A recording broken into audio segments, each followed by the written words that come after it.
The Old Fisherman by Chuang Tzu. Confucius, traveling in the Black Forest, rested a while at Apricot Altar. His disciples sat down to their books, and he himself played upon the lute and sang. Halfway through the song, an old fisherman stepped out of a boat and advanced towards them. His beard and eyebrows were snowy white, his hair hung loose, and he flapped his long sleeves as he walked over the foreshore.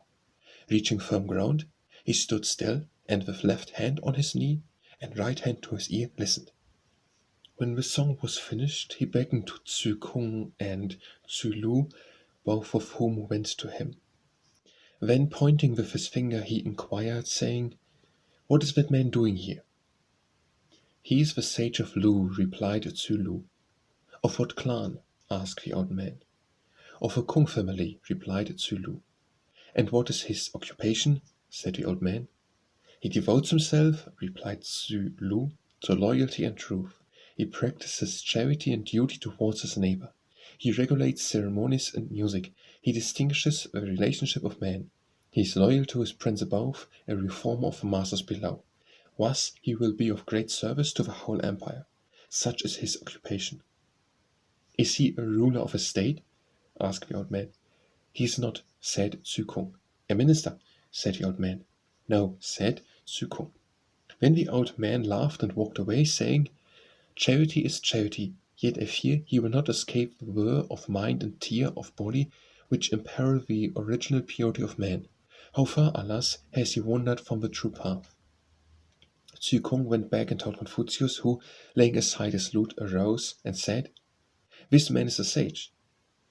Thereupon he followed the old man down the shore, catching him up just as he was drawing in his boat with his staff. Perceiving Confucius, the old man turned round to receive them, at which Confucius stepped back and prostrated himself twice before advancing. "What do you want, sir?" asked the fisherman. "Just now, venerable sir," replied Confucius, "you left without finishing your remarks. In my stupidity I cannot make out what you mean. Therefore I have come in the humble hope of hearing any words with which you may deign to help me." "Well," said the old man, "you are certainly anxious to learn." At this Confucius prostrated himself twice, and when he got up said, "Yes, I have been a student from my youth upwards until now, the 69th year of my age, yet I have never heard the true doctrine which I am now ready to receive without bias." "Like species follow like," answered the old man. "Like sounds respond to like. This is a law of nature. I will now with your leave apply what I know to what you occupy yourself with, the affairs of man. The Son of Heaven, the princes, the ministers, and the people, if these four fulfill their proper functions, the result is good government. If they quit their proper places, the result is unutterable confusion. When the officials mind their duties and the people their business, neither is injured by the other. Barren land, leaky roofs, want of food and clothing, inability to meet taxation, quarrels of wives and concubines, no precedences between young and old, such are the sorrows of a people. Capacity unequal to one's duties and inability to carry on routine work, absence of clean-handedness and carelessness among subordinates, lack of distinction and want of preferment, such are the sorrows of ministers. The court without loyal ministers and the state in rebellion, the artisan unskilful and the tribute unsatisfactory, the periodical levees unattended and the Son of Heaven displeased, such are the sorrows of a princess. The two great principles of nature working inharmoniously, heat and cold coming at irregular seasons, so that man and things suffer, the princes rebellious and fighting among themselves, so that the people perish, music and ceremonies ill-regulated, wealth dissipated, the relationship of man disregarded, the master sunk in immortality, such are the sorrows which fall to the share of the Son of Heaven. But know you, sir, occupying neither the more exalted position of ruler nor performing the subordinate functions of minister, nevertheless take upon yourself to regulate music and ceremonies and to distinguish the relationship of man in order to reform the masses. Are you not travelling out of your own sphere? Further, men have 8 blemishes, and there are 4 things which obstruct business. These should be investigated. Meddling with matters which do not matter to you is prying. To push one's way in, regardless of neglect, is to be forward. To adapt one's thoughts and arrange one's words is sufficiency. To applaud a person, right or wrong, is flattery. To laugh speaking evil of others is slander. To sever friendships and break ties is mischievousness. To praise people falsely with a view to injure them is malice. To give ready assent with a view to warm out the wishes of others, good and bad alike, is to be a hypocrite. These 8 blemishes cause a man to throw others into confusion and bring injury upon himself. The superior man will not have him for a friend. The enlightened prince will not employ him as his minister. To love a conduct of great affairs and to introduce change into established order with a view to gain reputation, this is ambition. To strive to get all into one's own hands and to usurp what should be at the disposal of others, this is greed. To know one's faults but not to correct them, to receive admonition but only to plunge deeper, this is obstinacy.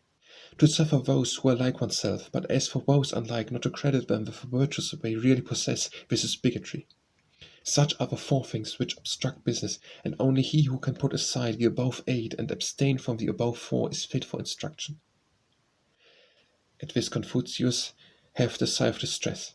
When having twice prostrated himself, he arose and said, "Twice was I driven from Lu. I was tabooed in the way. My tree was cut down and sung. I was surrounded by the chains and sighs. I know not what my fault is that I should have suffered these 4 persecutions." "Dear me," said the old man in a vexed tone, "how slow of perception you are. There was once a man who was so afraid of his shadow and so disliked his own footsteps that he determined to run away from them. But the oftener he raised his feet, the more footsteps he made, and though he ran very hard, his shadow never left him.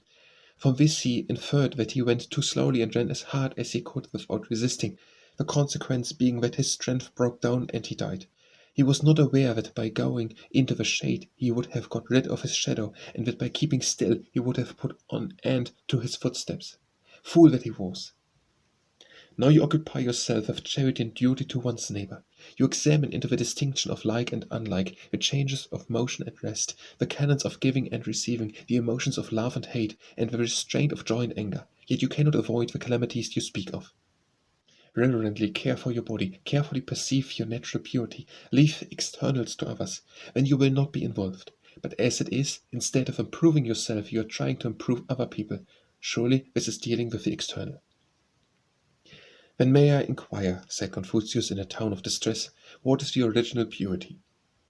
"Our original purity," replied the fisherman, "is the perfection of truth unalloyed.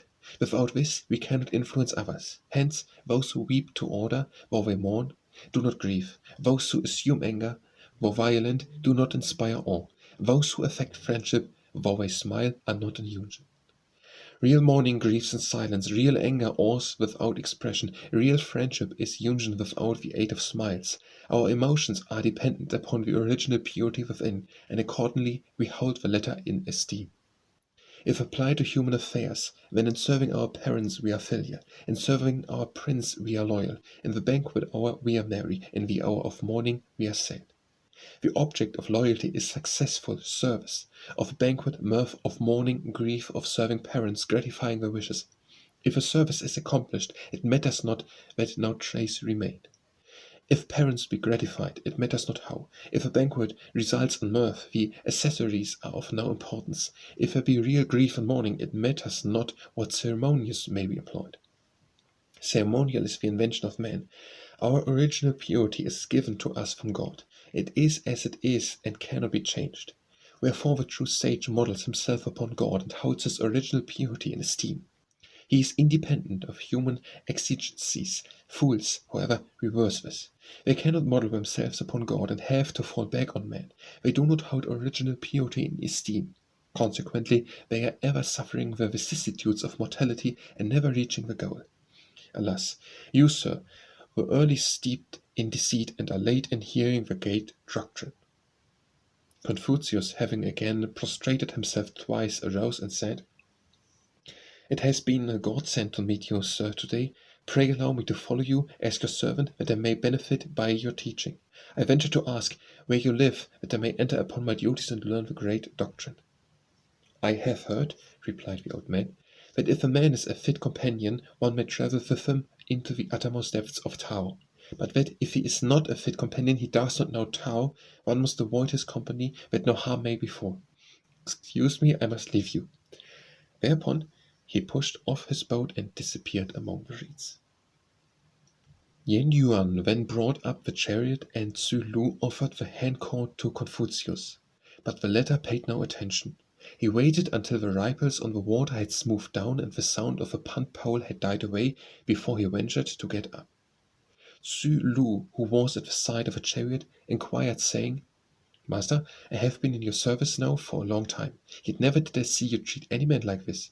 In the presence of a ruler of 10,000 or 1,000 chariots, I have never seen you treated other than with great respect, while you yourself would wear a haughty air.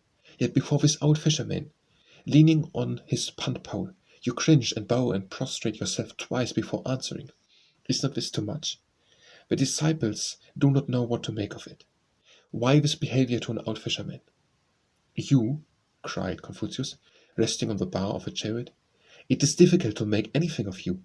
You have long studied ceremonies and duty to your neighbor, yet you have not succeeded in getting rid of the old evil nature. Come here and I will tell you.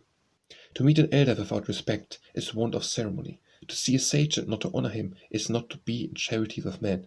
Unless you are in charity with man, you cannot humble yourself before a fellow creature. And unless you can honestly do this, you can never attain to that state of original purity, but the body will constantly suffer. Alas, there is no greater evil than not to be in charity with man. Yet in such a plight, oh, you are you. Further, Tao is the source of all creation. Men have it and live. They lose it and die. Affairs in antagonism thereto fail. In accordance therewith succeed. Therefore, wherever Tao abides, there is the reference of a true sage. And as this old fisherman may be said to possess Tao, could I venture not to respect him?